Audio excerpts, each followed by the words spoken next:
साथियों नमस्कार, मैं अवनीश टारगेट विथ अवनीश पर आप लोगों का फिर से बहुत बहुत स्वागत करते हैं। साथियों, अभी हम इन्वायरमेंट ही चलाएंगे, पर्यावरण ही चलाएंगे, क्योंकि पर्यावरण श्रृंखला में हम चलाएंगे और ये पर्यावरण कई लेक्चर में होगा, क्योंकि पर्यावरण से अभी टेट परीक्षा जो नवंबर में, आगामी नवंबर में होने वाला है, और सुपर टेट और सी टेट परीक्षा होने वाला है, यहाँ से 30 प्रश्न आना है। और जबकि और भी SSC GD और भी जो परीक्षा होनी है, लेखपाल भर्ती, इसमें भी पर्यावरण से सबसे ज़्यादा प्रश्न आते हैं। और ये पर्यावरण ज्योग्राफी का, वास्तव में ज्योग्राफी विषय से संबंधित पर्यावरण ये है, और पर्यावरण भूगोल हम इसको कह सकते हैं, या पर्यावरण ये अलग टॉपिक, पहले ये पर्यावरण भूगोल में शामिल था, आज भी शामिल है, लेकिन पहले केवल भूगोल के रूप में पर्यावरण को लिया जाता था। आज ये पर्यावरण अलग से एक विषय के रूप में उभरा है, और इसलिए पर्यावरण हमारे जो है जीवन और हमारे जो है वातावरण में हमारे शुद्ध करने के लिए, और ये पर्यावरण को जानना बहुत ही ज़रूरी है।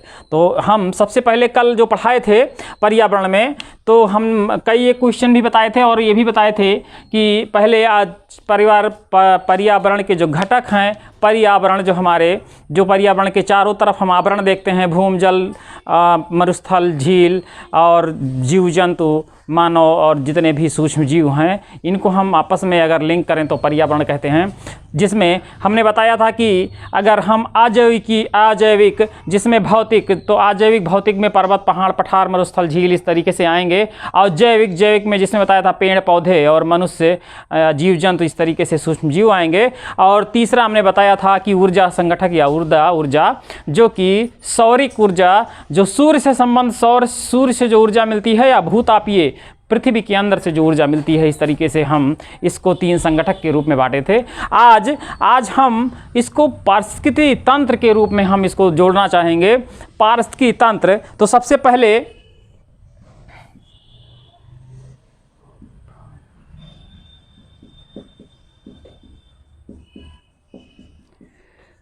पारिस्थितिकी, इकोलॉजी शब्द जो दिया, सबसे पहले यह शब्द देने वाला जो व्यक्ति था उसका नाम था अर्नेस्ट हैकेल।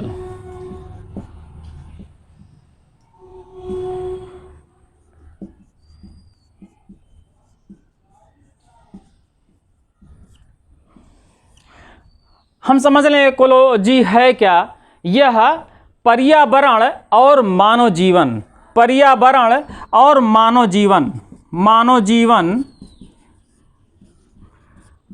और पर्यावरण, ये आपस में जब इंटरलिंक किए जाते हैं, आपस में इनका एक दूसरे का सहयोग, एक दूसरे के लिंक किए जाते हैं, तो हम इसको पारिस्थितिकी कहते हैं। और अगर हम अलग अलग अजैविक, जैविक और इस तरीके से अलग अलग ऊर्जा में अगर हम इनको लिंक करते हैं एक सिस्टम में, तो उसको हम पारिस्थितिकी तंत्र कहते हैं। यानी पारिस्थितिकी तो हुआ जो जीवन है, मानव जीवन है, या पेड़ पौधे हैं, या जंतु हैं, या जैविक जो है, जैविक का पर्यावरण से, अजैविक का पर्यावरण से, ऊर्जा का पर्यावरण से अगर हम लिंक जोड़ें तो पारिस्थितिकी कहते हैं। लेकिन अगर अलग अलग हम, जैसे अजैविक का पर्यावरण से, जैविक का पर्यावरण से, और हम अलग अलग इनको एक सिस्टम, मतलब तंत्र अगर हम स्थापित करते हैं, तो उसको पर्यावरण तंत्र कहते हैं, या जो है इकोलॉजिकल सिस्टम कहते हैं। और इसको देने वाला व्यक्ति का नाम था टेंसले। तो अभी हम देखते हैं कि जो इससे पहले पारिस्थितिकी को चेंज करने वाला या पर्यावरण को चेंज कर रहा, हम थोड़ा सा ऐतिहासिक पृष्ठभूमि में जाना चाहेंगे कि कैसे पर्यावरण, तो पर्यावरण हम देख ही रहे हैं, पर्यावरण कैसे हमारा चेंज हुआ। इस तरह हम थोड़ा सा ऐतिहासिक एक हम क्या कहते हैं, थ्रो जो है मैप हम थोड़ा देख लें।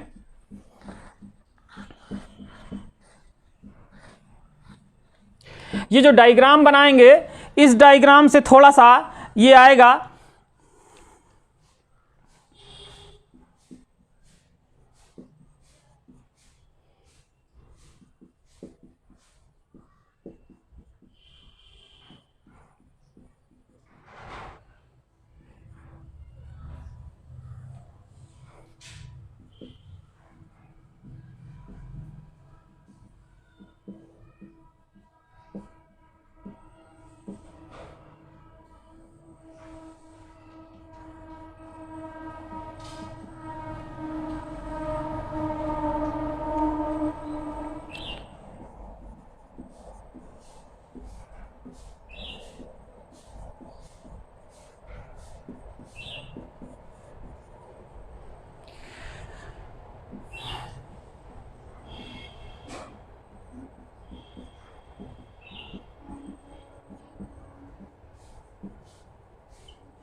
ये पहला है आखेट एवं भोजन संग्राहक, ये जैवीय या भौतिक मनुष्य है। इसको अभी हम डिफाइन करते हैं, कैसे बताते हैं, कैसे ये कारक है। फिर पशुपालन एवं पशुचारण, ये कैसे सामाजिक मनुष्य है, कैसे ये रूपांतरण करता है। और फिर पौधपालन एवं कृषि या आर्थिक मनुष्य, कैसे ये चेंजर है, परिवर्तन करता है। और बाद में सबसे अंतिम में विज्ञान एवं प्रौद्योगिकी,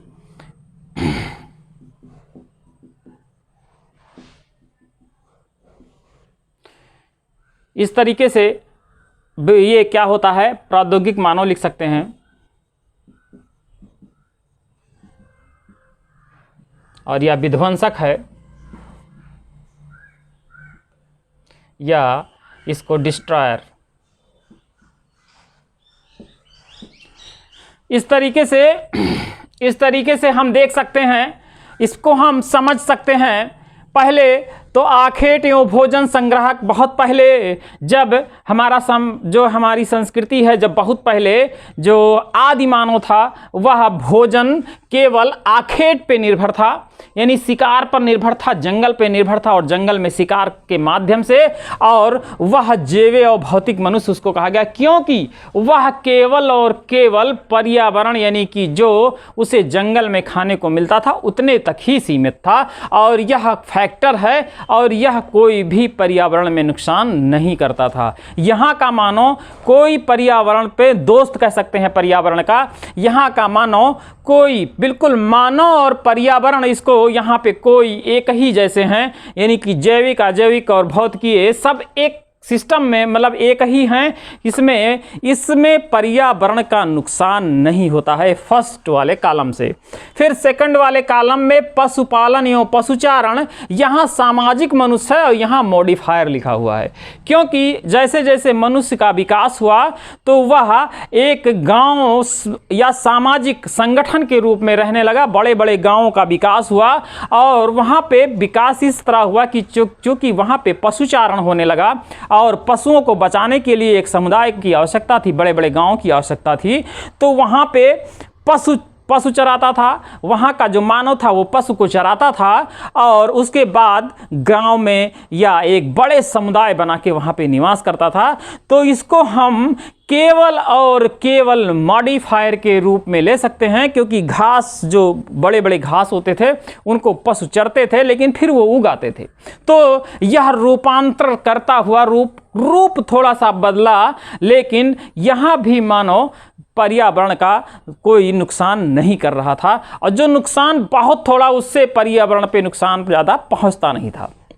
लेकिन तीसरा है पौध पालन एवं कृषि। जब कृषि करने लगा तो आर्थिक युग में थोड़ा पहुंचा, तो कृषि में पूरे घास को, यानी पूरे घास के मैदान को, पेड़ पौधों को काटकर बहुत ज़्यादा पेड़ पौधों की कटाई हुई, जिससे ज़्यादा से ज़्यादा भूमि मिले, क्षेत्र मिले और खेत मिले, जिससे कि जुताई बुआई संभव हो।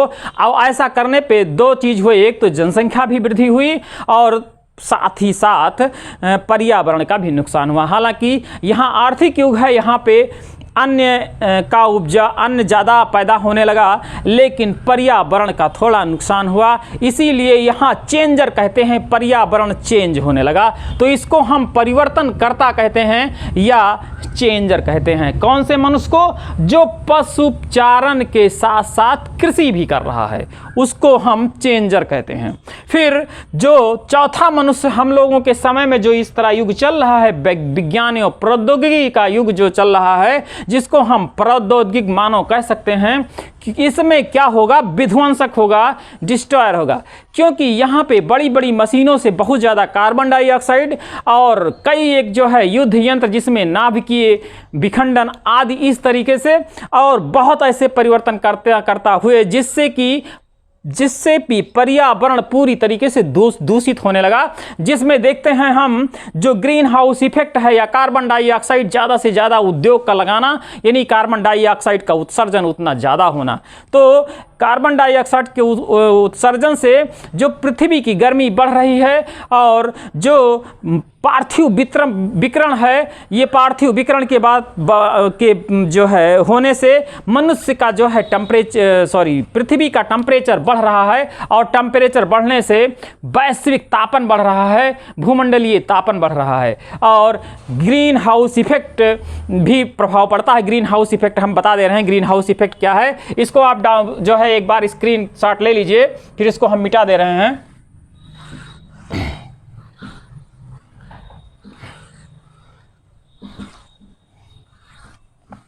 थोड़ा ग्रीन हाउस इफेक्ट हम समझ लेते हैं कि क्या है green house effect.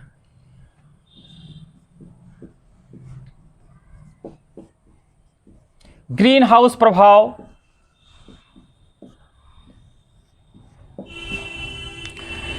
Green house प्रभाव हम उसे कहते हैं जैसे जो हमारा कार्बन है या हमारा कार्बन के अलावा CFC है, मीथेन है आदि गैसें एक पृथ्वी के ऊपर एक लेयर बना लेते हैं, पृथ्वी के ऊपर एक लेयर बना लेते हैं और इस लेयर से होता क्या है कि जो हमारी किरणें सूर्य की किरणें आ रही हैं वह सूर्य की किरणें सीधे पृथ्वी पे तो आ जाती हैं और पृथ्वी से टकरा के जब ये किरणें वापस जाती हैं तो इनको पार्थिव विकिरण कहा जाता है, इसको पार्थिव विकिरण कहा जाता है।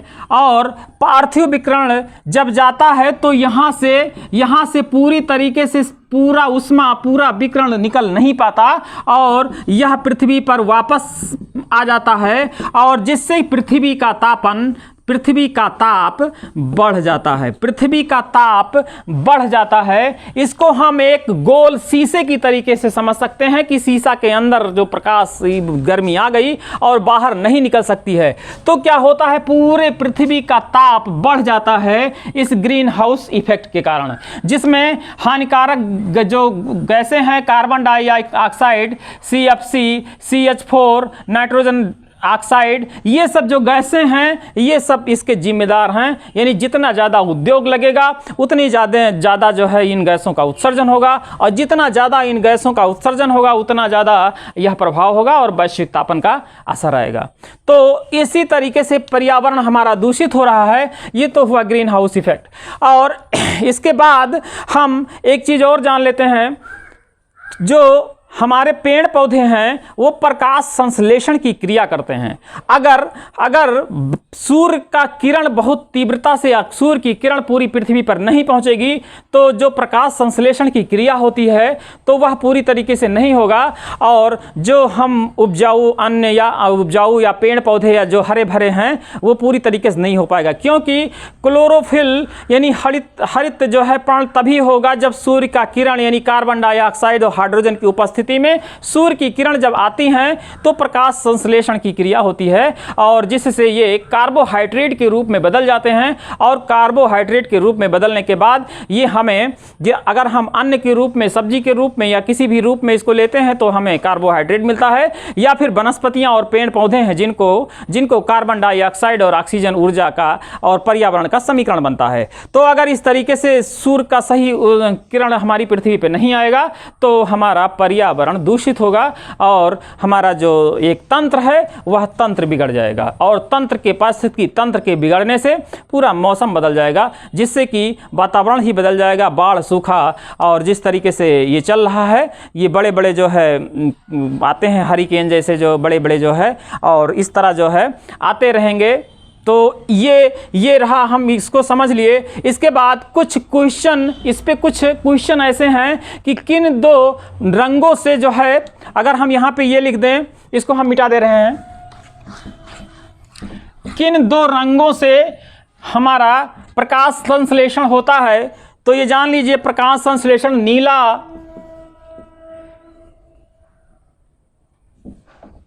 नीला और लाल रंग, प्रकाश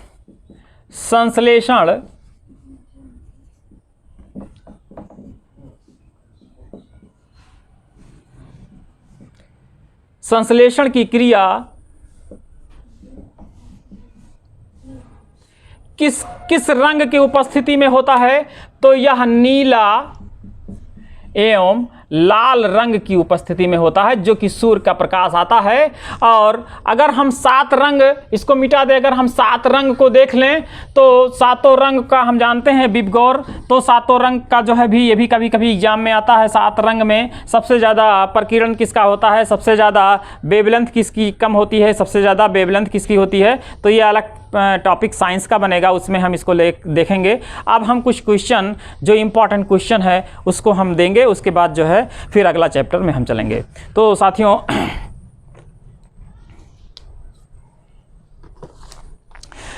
कुछ क्वेश्चन नोट कर लीजिए।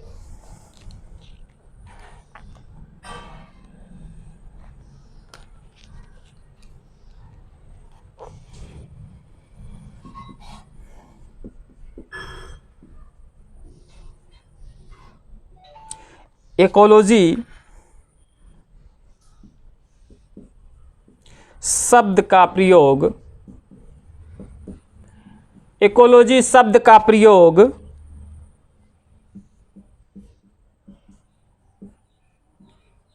सर्वप्रथम किसने किया था?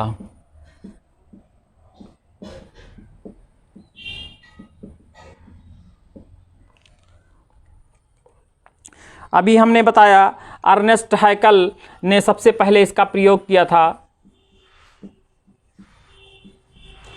अर्नेस्ट हैकल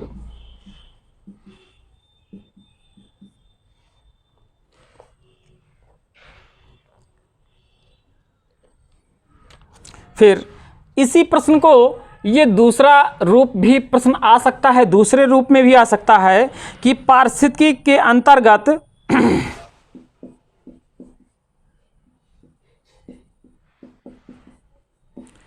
पारिस्थितिकी के अंतर्गत किसका पारस्परिक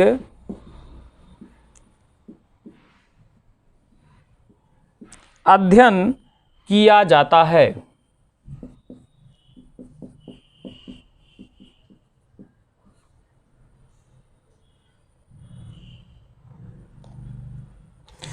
तो पारिस्थितिकी के अंतर्गत वातावरण एवं समुदाय, वातावरण एवं जीव समुदाय, जैसा कि मैंने डेफिनेशन बताया था।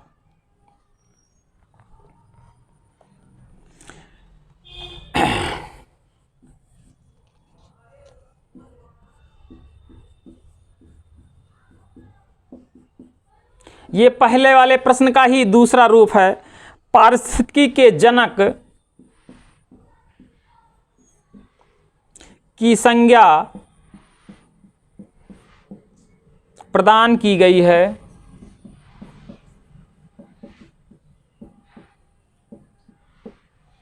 तो उत्तर होगा अर्नेस्ट हैकल।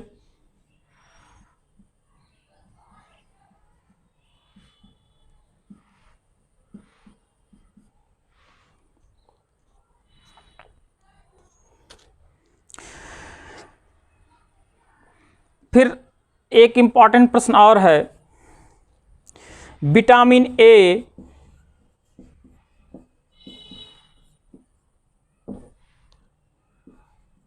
डी तथा कैरोटीन के निर्माण में किसकी महत्वपूर्ण भूमिका होती है?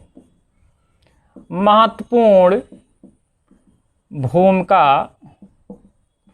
होती है। तो ये जान लीजिए, इसका उत्तर होगा प्रकाश। प्रकाश की महत्वपूर्ण भूमिका होती है। प्रकाश, और प्रकाश आता कहाँ से है? सूर्य से। तो सूर्य भी अगर विकल्प में है तो सूर्य लगेगा, नहीं विकल्प में है तो प्रकाश लगेगा। उसके बाद अगला प्रश्न हम देखते हैं, जो कि ये भी बहुत ही इंपॉर्टेंट है।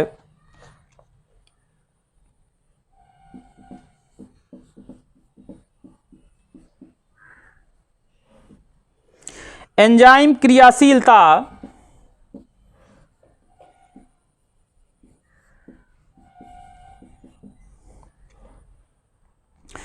इसका सर्वोत्तम ताप है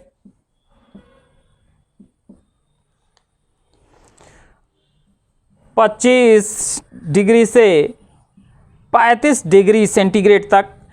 25 से 35 डिग्री सेंटीग्रेड तक जो मानव है और मानव का एंजाइम सबसे अच्छा काम करता है। इसीलिए कहा जाता है कि यदि 25 डिग्री से 35 डिग्री के बीच में टेम्परेचर है तो मानव मस्तिष्क बहुत अच्छा काम करता है और मानव काम करने में सबसे ज़्यादा सक्रिय माना जाता है।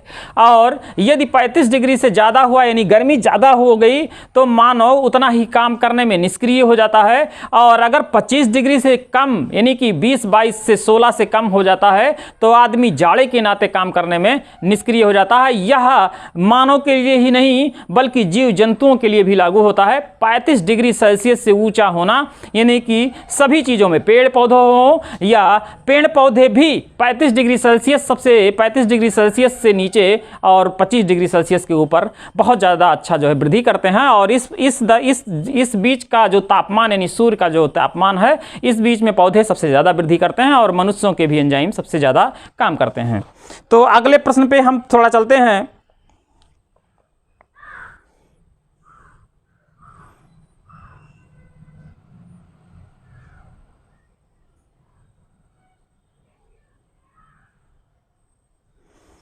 एंजाइम से ही प्रश्न है, इंपॉर्टेंट है, देख लेते हैं।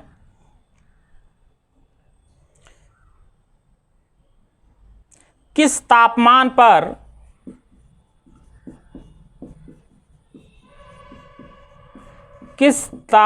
पर एंजाइम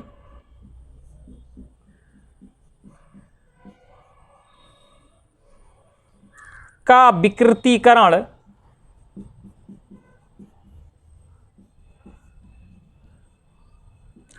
हो जाता है? तो इसका उत्तर होगा 60 डिग्री से 70 डिग्री टेम्परेचर। 60 से 70 डिग्री टेम्परेचर यानी 60 से 70 के बीच में एंजाइम एक किस्म का विकृतीकरण यानी कि विकृत हो जाएगा, खत्म हो जाएगा और मनुष्य हो या जीव जंतु हो या पौधे हो जाएं ये सब डिस्ट्रॉय हो जाएंगे, सूख जाएंगे। तो इस तरीके से एक बार हम प्रश्न देख लें। इकोलॉजी शब्द का प्रयोग सर्वप्रथम किसने किया था? अर्नेस्ट हैकेल ने किया था। और अगला प्रश्न है पारिस्थितिकी के अंतर्गत किसका पारस्परिक अध्ययन किया जाता है? तो वातावरण और जीव समुदाय। मैंने जब पारिस्थितिकी का परिभाषा बताया था तो मैंने ये बताया था कि पारिस्थितिकी पर्यावरण और जीव समुदाय यानी पर्यावरण का यदि किसी संगठक जितने भी जैविक अजैविक ये संगठन को अगर जोड़े हम तो इसको हम पारिस्थितिकी कहते हैं। और अगर हम तीनों सिस्टम में एक एक सिस्टम जीव का पर्यावरण से संबंध या फिर अजैविक का पर्यावरण से संबंध या फिर सूर्य का पर्यावरण से जो संबंध है अगर इसको हम स्थापित करते हैं तो उसे एक तंत्र का रूप देते हैं, सिस्टम में स्थापित करते हैं और इस सिस्टम को कहते हैं पर्यावरण तंत्र। ये दोनों डेफिनेशन होगा। तो ये डेफिनेशन अगले दिन हम जब ट्रांसलेट पढ़ाएंगे तो अगले दिन पढ़ाएंगे। अभी एक प्रश्न आगे देखते हैं।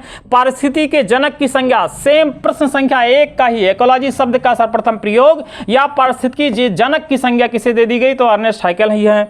और फिर है विटामिन ए और डी तथा कैरोटीन के निर्माण में किसकी महत्वपूर्ण भूमिका होती है? तो प्रकाश की होती है और प्रकाश सूर्य से मिलता है, इसलिए विटामिन डी, विटामिन ए और कैरोटीन ये सूर्य के प्रकाश के बिना शरीर में जो है ये संभव नहीं है। तो फिर और 5वां सवाल है एंजाइम क्रियाशीलता का सर्वोत्तम तापमान बढ़िया जो सबसे अच्छा काम करेगा वह 25 डिग्री से 35 डिग्री है। और कब ये डिस्ट्रॉय हो जाएगा, विकृतीकृत हो जाएगा, किस तापमान पर एंजाइम का विकृतीकरण हो जाता है? तो यह 60 डिग्री से 70 डिग्री टेम्परेचर 70 डिग्री सेंटीग्रेड के टेम्परेचर पर यह डिस्ट्रॉय हो जाता है। तो साथियों अगले दिन हम कुछ और भी कॉन्सेप्ट और क्वेश्चन लेके आएंगे और आप लोग इसको देखते रहिए। ये सुपर टेट और टेट के लिए बहुत ही महत्वपूर्ण है। टेट जो कि आने वाला नवंबर और दिसंबर में सी टेट है, तो इन दो परीक्षाओं के लिए तो अति महत्वपूर्ण है। और साथ ही साथ पीसीएस और आरओ परीक्षा या आने वाला एसएससी जीडी या जो है लेखपाल भर्ती के लिए इनसे प्रश्न जरूर आएंगे। और हम अभी तो हम फाउंडेशन पढ़ा रहे हैं, कॉन्सेप्ट पढ़ा रहे हैं। उसके बाद जब हम क्वेश्चन की पूरा लिस्ट देंगे तो यहाँ से एक भी प्रश्न बाहर नहीं आएगा, ये दावा है मेरा। तो साथियों, वीडियो में बने रहिए और साथ ही साथ अगर अच्छा लगा हो तो सब्सक्राइब करिए और साथ में लाइक करिए। साथियों नमस्कार, जय हिंद।